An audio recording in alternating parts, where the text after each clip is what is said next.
Moscow is the sixth largest city in the world and the most populous city in Russia, with more than 12 million people living in it. In that metropolitan context, we've been invited to think and work from Kivskaya station, which is one of the most important transport nodes in the city. But it is not only on the surface of the city that thousands of people pass through this station on their way to their homes, jobs, or whatever destination they may have. It is in the depths of the city where the Moscow metro network expands through 408.1 kilometers. 17 subway lines that are covered every day by an average of 6,992 million people. The situation of Kivskaya station is first analyzed in relation to the entire metro network in terms of distance and time.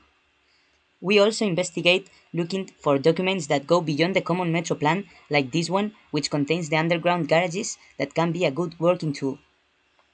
And we finally reach our stop, Kivskaya. As a team, we focused on understanding what happens underground, even more when Moscow has a metro that stands out for its incredible underground architecture. In this situation, we propose three different projects that can work together. Under the premise of thinking in post-carbon horizons and from a present in which we understand the future of smoke-free cities and the end of combustion engine vehicles to the greatest extent possible, I find a window of opportunity in the underground metro network.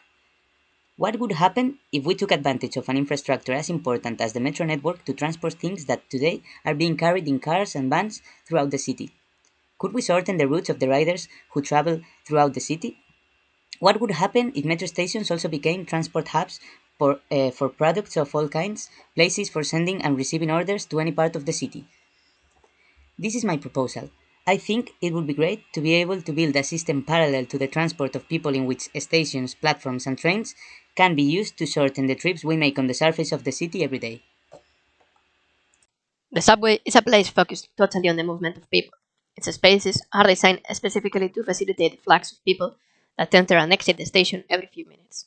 People from all over Moscow share one same space for a very short time. It is a place that forces you to keep in movement.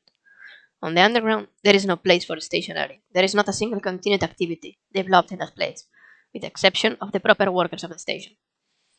In this part of the project, we decided to create these moving spaces, places where it's possible to be stopped, making the station a place where other sort of activities could be developed, and not a place of peasants.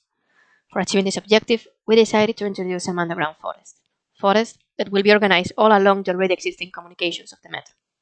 This new vegetation will grow with the help of sunlight that comes directly from the exterior thanks to a net of solar tubes that capture it. These solar tubes work for illuminating these wind zones and the already existing elements of the station.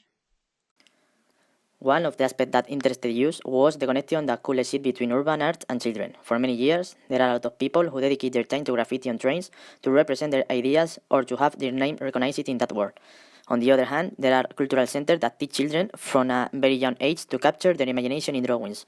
In the case of some towns, there are several educational centers where this is done, teaching what and how graffiti is and how to represent your ideas with spray.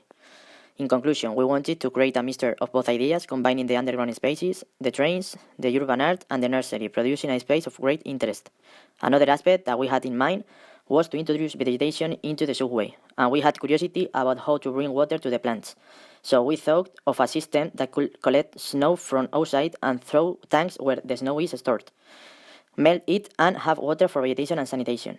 There are also a series of motors that work by the pressure of the water since the 19th century, which could be a new source of energy for the station, being silent, cheap, and safe.